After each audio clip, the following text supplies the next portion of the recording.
Friends, welcome back to our channel. கதை கேட்போம் வாங்க. முதல் பாகம், புது வெள்ளம். அத்தியாயம் 44. எல்லாம் அவள் வேலை. மாமல்லபுரத்து மகா சிற்பிகளின் பரம்பரையில் தோன்றிய சிற்ப கலைஞர் ஒருவர் இப்போது முன் வந்தார். புதிய முறையில் கருங்கற்றலை அமைப்பதற்கு அவருடைய மனோதர்ம கற்பனைப்படி சிறிய பொம்மை கோவில் ஒன்று அவர் செய்து கொண்டு வந்திருந்தார்.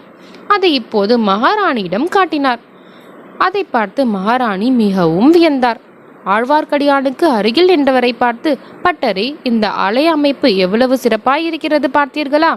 தமிழகத்தில் உள்ள முக்கியமான ஸ்திவத்தலங்களில் எல்லாம் இம்மாதிரி புது முறையில் ஆலயம் எடுப்பிக்க வேண்டும் என்று என்னுடைய உள்ளத்தில் ஆவல் பொங்குகிறது என்று சொன்னார்.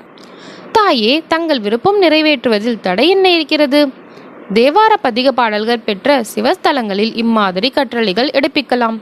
இந்த ஆலய அமைப்பை பார்த்தவுடனேயே இது பாடல் பெற்ற ஸ்தலம் என்பதை ஜனங்கள் உணர்ந்து கொள்வார்கள் என்று சொன்னார் ஈசான சிவப்பட்டர். ஆமாம், அப்பர் பெருமானும் ஞானசம்பந்தரும் சுந்தரமூர்த்தியும் பாடிய பதிகங்களை எல்லாம் சேகரிக்க வேண்டும். அவர்களுடைய பாதங்கள் பட்டு புனிதமாகி அவர்களுடைய பாடல்களினால் தெய்வீகமடைந்த ஸ்தலங்களில் எல்லாம் இம்மாதிரி வானளாவிய விமான கோபுரங்களுடன் கற்றளிகளை எடுக்க வேண்டும். இந்த இரண்டும் தான் என் மனோரதங்கள். இவை நிறைவேறுமா என்று அடிக்கடி ஐயம் உண்டாகிறது. என்னுடைய நாயகர் மட்டும் மேற்கு திசை சென்று அகாலத்தில் இறைவன் திருவடிகளை சேராதிருந்தால், இன்னும் சில காலம் ஜீவித்திருந்தால் என் மனோரதங்கள் எல்லாம் நிறைவேறியிருக்கும். இப்போது மட்டும் என்ன குறைவு தாயே? தாங்கள் நினைத்ததை நினைத்தபடி நிறைவேற்றி தர வேண்டும் என்று சக்கரவர்த்தி கட்டளை பிறப்பித்திருக்கிறார் அல்லவா? அவருடைய புதல்வர்கள் இருவரும் தங்கள் மனதில் நிலைப்பதற்கு முன்னாலேயே தங்களுக்கு இது விருப்பமாயிருக்கும் என்று யூகித்தறிந்து அதை நிறைவேற்ற சித்தமாயிருக்கிறார்கள். அப்படி இருக்கும்போது இருந்தாலும் என் மனதில் இப்போது அவ்வளவு உற்சாகமில்லை. ஏதேதோ கேள்விப்படுகிறேன். நான் செய்யும் கோவில் திருப்பணியினால் அரசாங்க பொக்கிஷம் காலியாகி விடுகிறதென்று சிலர் குறைபடுகிறார்களாம். சிவனுக்கு இவ்வளவு ஆலயங்கள் என்ன திறக்கு என்று கேட்கிறார்களாம். மற்றவர்கள் கேட்பதை பற்றி எனக்கு கவலை இல்லை. காஞ்சியில் உள்ள இளவரசர் கூட இவ்விதம் பெரிய பிராட்டியார் சொல்லிய போது ஆழ்வார்க்கடியான் ஓரடி முன்னால் வந்து நின்று, தாயே, இந்த மாதிரி கேட்பவர்களில் அடியேனும் ஒருவன் என்றான். மகாராணி அவனை சற்று வியப்புடன் பார்த்தார். மற்றவர்கள் இது என்ன விபரீதம் என்ற முகபாவத்துடன் ஆழ்வார்க்கடியானை உற்று நோக்கினார்கள். ஆழ்வார்க்கடியான் மேலும் தொடர்ந்து ஆத்திரம் ததும்பிய குரலில், அன்னையே, என் வயிறு கொதிக்கிறதே. இந்த மாதிரி அநியாயம் உண்டா? தர்மதேவதையின் அவதாரமாக விளங்கும் தாங்கள் இந்த அநீதிக்கு இடம் கொடுக்கலாமா என்று அலறினான். திருமலையப்பனுக்கு பக்கத்தில் நின்ற ஈசான சிவப்பட்டர், மகாராணி, என் சகோதரன் கொஞ்சம் இப்படிதான் ஏதாவது உளறுவான். திடீரென்று அவனுக்கு வெறி வந்துவிடும்.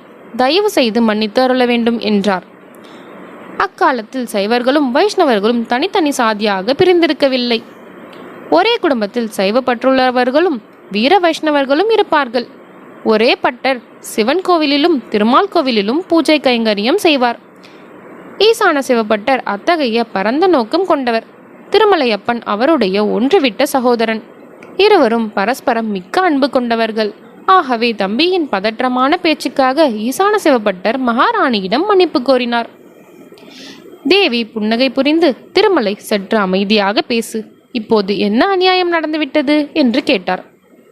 அம்மா, பேயாண்டியும் கையில் கபாலம் ஏந்தி பிக்ஷை எடுத்து பிழைப்பவனுமாகிய சிவனுக்கு எத்தனை ஆலயங்கள், எத்தனை மாடக்கோயில்கள், எத்தனை கற்றளிகள்! உலகத்தை எல்லாம் காத்து ரட்சிக்கும் விஷ்ணுமூர்த்திக்கு ஒரு திருக்கோயில் கூட கிடையாதா? ஒரு பழைய கோவிலை திருப்பணியாவது செய்யக்கூடாதா என்று திருமலையப்பன் ஓலமிட்டான். அம்மா, அகில புவனமும் உய்ய ஆனந்த நடனமாடும் பெருமானுக்கு அரங்கமும் அம்பலமும் சிற்சபையும் பொற்சபையும் மாட கோயில்களும் மதில் சூழ்ந்த மாளிகையும் வேண்டும். ஓயாமல் தூங்குகிற திருமாலுக்கு ஒரு சிறிய இடம் போதாதா? தீபம் இல்லாத இருட்டறைதானே அவருக்கு வேண்டும். மாட கோயில்களும் கற்றளிகளும் என்னத்திற்கு என்றார் ஈசான சிவப்பட்டர். அண்ணா, ஓயாமல் தூங்கும் பெருமாள் தான் உலகளந்த பெருமாள், மகாபலியை பாதாளத்தில் அழுத்திய பெருமாள் என்றான் ஆழ்வார்க்கடியான். அப்படிப்பட்ட உலகளந்த பெருமாள் தங்கள் சிவபெருமானுடைய பாதார விந்தங்களை தரிசிப்பதற்கு தோண்டி தோண்டி பாதாளம் வரையில் சென்று எம்பெருமான் பாதங்களை கண்டுபிடிக்க முடியவில்லை என்றார் ஈசான சிவப்பட்டர்.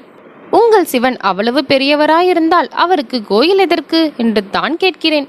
கோயிலுக்குள் வரும்போது அவர் தலையிடித்து கோயில் விழுந்து விடுமே என்று சொன்னான் ஆழ்வார்க்கடியான்.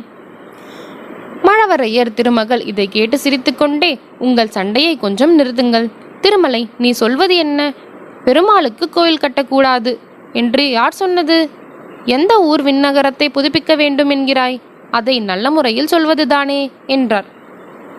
அம்மணி தங்களுடைய மாமன்னர் 3 உலகும் கீர்த்தி பெற்ற பராந்தக சக்கரவர்த்தி. அவருடைய பட்டப்பெயரால் விளங்கும் வீரநாராயணபுரத்துக்கு போயிருந்தேன். அங்கே வீரநாராயண பெருமாள் அல்லும் பகலும் தூங்காமல் கண் மூடாமல் மாக்கடல் போன்ற வீரநாராயண ஏரியை காத்து அருள் புரிந்து வருகிறார். அத்தகைய பெருமானுடைய கோயிலில் செங்கல் சுவர்கள் இடிந்து விழுந்து வருகின்றன.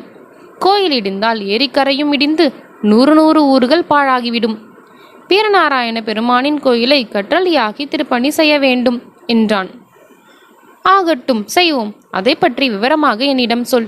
இவர்கள் எல்லோரும் இப்போது போகட்டும் என்று சோழகுல மூதாட்டி கூறினார். அந்த குறிப்பை உணர்ந்து ஈசான சிவபட்டர் உட்பட அனைவரும் வெளியேறி சென்றார்கள். உடனே செம்பியன் மாதேவி குரலை தாழ்த்தி கொண்டு, திருமலை, யாத்திரையில் எங்கெங்கே போயிருந்தாய்? என்னென்ன பார்த்தாய்? என்னென்ன கேள்விப்பட்டாய்? விவரமாக சொல்லு. ஏதோ முக்கியமான விஷயம் கொண்டு வந்திருக்கிறாய், அதனால்தான் இப்படி குறுக்கிட்டு பேசினாய் இல்லையா என்று சொன்னார். ஆம் தாயே, முக்கியமான விஷயம் பல கொண்டு வந்திருக்கிறேன். ஆயினும் தங்கள் திருவுள்ளத்தை நோக்கி காத்திருப்பேன். ஆனால் காஞ்சியில் உள்ள இளவரசரை பற்றி ஏதோ சொல்ல தொடங்கினீர்கள். அதற்காகவே தடை செய்தேன். சற்று முன் இங்கே இருந்தவர்களில் உண்மையானவர்கள் யார், ஒற்றர் யார் என்று யாருக்கு தெரியும்? நாட்டில் எத்தனையோ விபரீதங்கள் நிகழ்ந்து வருகின்றன. எப்போது யாரால் என்ன துரோகம் நடக்கும் என்று சொல்வதற்கில்லை என்றான் திருமலையப்பன். பெரிய பிராட்டி பெருமூச்சு எறிந்தார். ஒரு குடும்பத்தை சேர்ந்தவர்கள், இரத்த பாசம் உள்ளவர்கள், ஒருவரை ஒருவர் சந்தேகிக்கும்படி ஆகிவிட்டது. ஆதித்த கரிகாலன் ஒரு காலத்தில் என்னிடம் எவ்வளவு விசுவாசம் வைத்திருந்தான்! சொந்த தாயை காட்டிலும் 100 மடங்கு அன்பும் மரியாதையும் கொண்டிருந்தானே, அவன் கூடவல்லவா என் பேரில் ஐயுறும்படி ஆகிவிட்டது. திருமலை, என் நாயகருடன் நானும் இந்த மண்ணுலகை விட்டு போயிருந்தால் எவ்வளவு நன்றாயிருந்திருக்கும். என்னை வரக்கூடாதென்று தடுத்து விட்டாரே. இங்கே செய்ய வேண்டிய பணிகளையும் கொடுத்து விட்டல்லவா போய்விட்டார். என்ன துர்பாகியசாலி நான் என்றார். அம்மா, தங்கள் பதி முக்காலமும் உணர்ந்த மகான். கலியுகத்தில் ஜனக மகாராஜாவை போல் இந்த சோழ சிம்மாசனத்தில் வீற்றிருந்தார். தங்களை இருக்கும்படி அவர் சொல்லி போனது இந்த நாடு செய்த பாகியம். 100 ஆண்டாக பல்கி பெருகி வரும் இந்த சோழ பேரரசு சகோதர சண்டையினால் நசிந்து நாசமாகாமல் காப்பாற்றும் பொறுப்பு தங்களை சார்ந்தது. தங்களாலேதான் அது முடியக்கூடும். எனக்கு தோன்றவில்லை. என் சொந்த மகன் நான் சொல்வதை கேட்கவில்லை என்று ஏற்பட்ட பிறகு மற்றவர்களை நான் எப்படி கட்டுப்படுத்த முடியும்? இருக்கட்டும், ஒற்றர்களை பற்றி சொன்னாயே, இங்கே யார் ஒற்றர்களை அனுப்பியிருக்க முடியும்?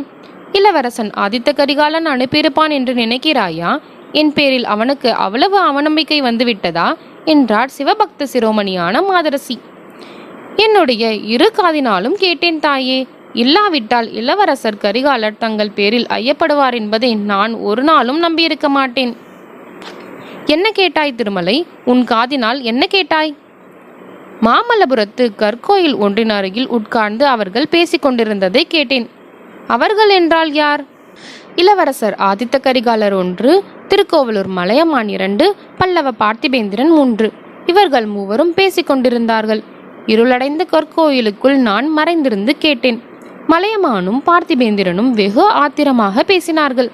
2 பழைவேட்டையர்களும் தங்கள் குமாரர் மதுராந்தக தேவரும் சேர்ந்து சதி செய்து சக்கரவர்த்தியை சிறைப்படுத்தி வைத்திருக்கிறார்களாம். அதில் தங்களுக்கும் சம்பந்தம் இருக்கத்தான் வேண்டும் என்று மலையமான் கூறினான். அதை மற்றவர்கள் ஆமோதித்தார்கள். தஞ்சாவூர் மீது படையெடுத்து சென்று சக்கரவர்த்தியை விடுவித்து கொண்டு வர வேண்டும் என்று பார்த்திபேந்திரன் சொன்னான். அதையும் மற்ற இருவரும் ஆமோதித்தார்கள். ஆனால் சக்கரவர்த்தியை சண்டையிட்டு காஞ்சிபுரத்துக்கு கொண்டு வர இன்னும் ஒரு முயற்சி செய்து பார்க்க வேண்டும் என்று இளவரசர் கூறினார். அதன் பேரில் சக்கரவர்த்திக்கு ஓலை எழுதி ஒரு தூதனிடம் கொடுத்து அனுப்ப தீர்மானித்தார்கள். அந்த தூதன் யார் என்பதையும் நான் கண்டுகொண்டேன். அவன் சாதாரண தூதன் அல்ல, மகா சாமர்த்தியசாலி, வீர பராக்கிரமசாலி. தூதன் வேலையோடு ஒற்றன் வேலையையும் செய்யக்கூடியவன். அவனுடன் நான் பேச்சு கொடுத்து பார்த்தேன். நான் தட்டியில் நுழைந்தான், அவன் கோலத்துக்குள் நுழைய பார்த்தான். அவன் ஒன்றுமே தெரியப்படுத்தாமல் என்னிடமிருந்து பல விஷயங்களை கிரகிக்க பார்த்தான். குழந்தை ஜோதிடர் அவனிடம் தமது கைவரிசையை காட்டினார். அதுவும் பலிக்கவில்லை. பிறகு அவன் தஞ்சாவூருக்கு சென்று சக்கரவர்த்தியிடம் ஓலையை கொடுத்து விட்டான் என்று கேள்விப்படுகிறேன். அப்புறம் என்ன நடந்தது? அதற்கு சக்கரவர்த்தி என்ன மறுமொழி சொன்னாராம்? மறுநாளைக்கு விடை எழுதி தருவதாக சொன்னாராம். அதற்குள் அவன் பேரில் பழுவேட்டையர்களுக்கு ஏதோ சந்தேகம் வந்துவிட்டது. அவர்களுடைய கட்டுக்காவல்களை எல்லாம் மீறிக்கொண்டு அவன் எப்படியோ தப்பித்து விட்டானாம். அப்படியானால் அவன் மிக சாமர்த்தியசாலிதான், சந்தேகமில்லை. அப்புறம் நீ என்ன செய்தாய்? காஞ்சிபுரத்திலிருந்து கிளம்பிய பின் நேரே இங்கு வருவதற்காக புறப்பட்டேன். வழியில் வீரநாராயணபுரத்தில் பெருமாளை தரிசிக்க தங்கினேன். தங்கிய இடத்தில் பெருமாள் அருளினால் ஒரு பெரிய ரகசியத்தை அறியும்படி நேர்ந்தது. அது என்ன? இன்னும் ஒரு ரகசியமா? ஆம் தாயே, கடம்பூர் சம்புவரையர் மாளிகையில் அன்று இரவு ஒரு பெரிய விருந்து என்று தெரிந்தது. அந்த விருந்துக்கு பெரிய பழுவேட்டையர் வந்தார். அவருடன் இளையராணியின் பல்லக்கும் வந்தது. திருமலை, எல்லாம் அவளுடைய செயல்தான். இந்த சோழ நாட்டுக்கு இப்போது நேர்ந்திருக்கும் ஆபத்து அந்த பெண்ணினால் ஏற்பட்டதுதான். அவளை நீ சந்தித்து பேச முடிந்ததா?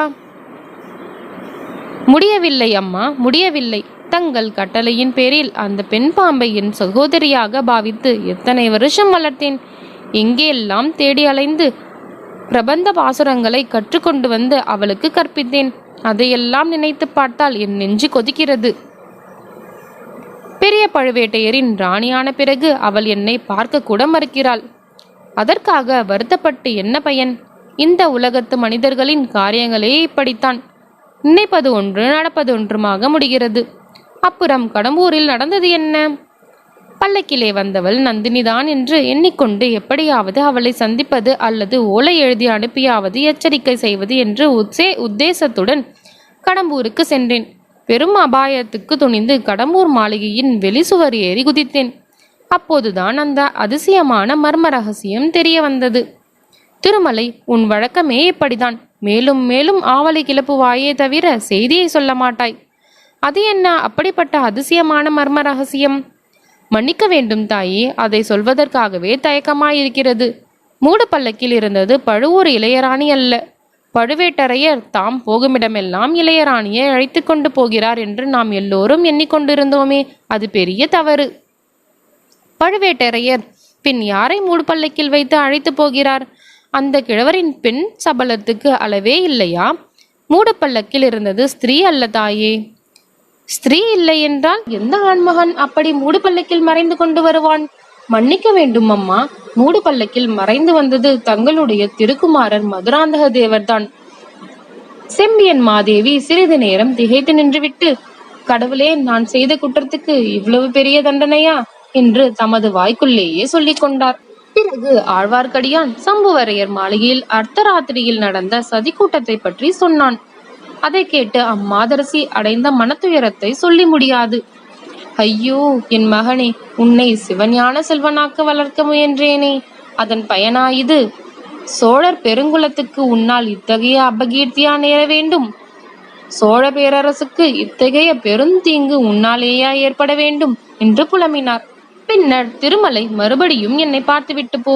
அதற்குள் குந்தவையிடம் பேசி இந்த பெரும் விபத்தை எப்படி தடுக்கலாம் என்று யோசித்து சொல்கிறேன் என்றார். தாயே, இளவரசியிடம் கூட தாங்கள் இதை பற்றி பேசாமல் இருப்பது நல்லது. ஏன் அவளை பற்றி கூட ஐயப்படுகிறாயா என்ன? அது இயற்கைதானே அம்மா. அதனால் என்ன திருமலை? சூரியன் மேற்கில் உதயமாகி கிழக்கே அஸ்தமித்தது என்று நீ சொன்னாலும் நம்புவேன். சிவபெருமானை காட்டிலும் திருமால் பெரிய தெய்வம் என்று நீ சாதிப்பதை நம்பினாலும் நம்புவேன். ஆனால் குந்தவையின் பேரில் குற்றம் சொன்னால் நம்ப மாட்டேன். அவள் பிறந்த அன்றைக்கு அரண்மனை மருத்துவச்சி எடுத்து வந்து குழந்தையை என் இரு கைகளிலும் கொடுத்தாள். அன்று முதலாவது நானே அவளை வளர்த்து வந்தேன். என் வயிற்றில் பிறந்த மகனை காட்டிலும் அருமையாக வளர்த்து வந்தேன். அவளும் என்னையே பெற்ற தாயாக தகப்பனாகவும் எண்ணி இன்று வரை அன்பும் மரியாதையும் செலுத்தி வருகிறாள். அம்மா, ஒன்று கேட்கிறேன். குந்தவை தேவி குழந்தை ஜோதிடரிடம் சென்று வந்ததை பற்றி தங்களிடம் சொன்னாராம்? இல்லை. அதனால் என்ன? ஜோசியர் வீட்டில் வானர் குலத்து வாலிபன் ஒருவனை பார்த்தது பற்றியும் மறுபடி அவனை அரிசலாற்றங்கரையில் சந்தித்தது பற்றியும் சொன்னாராம்? இல்லை. இதெல்லாம் என்ன கேள்வி? இப்படி கேட்பதில் உன் கருத்து என்ன? தங்களிடம் சொல்லக்கூடாத ரகசியம் ஒன்று இளவரசி வைத்திருக்கிறார் என்பதுதான். நான் குறிப்பிட்ட அந்த வாலிபன் தான் ஆதித்த கரிகாலரின் தூதன். ஒற்றன் என்று சொன்னாலும் தவறாகாது. திருமலை, அதெல்லாம் எப்படியாவது இருக்கட்டும். என்னிடம் குந்தவை ஏதேனும் ஒன்றை சொல்லவில்லை என்றால் அதற்கு தக்க காரணம் இருக்கும். அவளிடம் சந்தேகப்படுவதை காட்டிலும் என் பிராணனையே விட்டு விடுவேன் என்றார் சிவஞான கண்டராதித்தரின் பட்ட மகிழ்ச்சி. ஐயையோ, அப்படி ஒன்றும் நேர வேண்டாம். தங்களுடைய நம்பிக்கையே மேகாகட்டும். இளவரசி என்னிடம் ஏதோ கேட்பதற்காக வர சொல்லியிருக்கிறார். தாங்கள் பார்க்க விரும்புவதாக நானே தெரிவித்து விடுகிறேன் என்றான். இதோட இந்த எபிசோட் முடிஞ்சது ஃப்ரெண்ட்ஸ். அடுத்த வீடியோல அடுத்த எபிசோட் பார்க்கலாம். Thanks friends. இந்த வீடியோ உங்களுக்கு பிடிச்சிருந்தா லைக் பண்ணுங்க, ஷேர் பண்ணுங்க, நம்ம சேனலை சப்ஸ்கிரைப் பண்ணுங்க. தேங்க்ஸ் ஃபார் வாட்சிங்.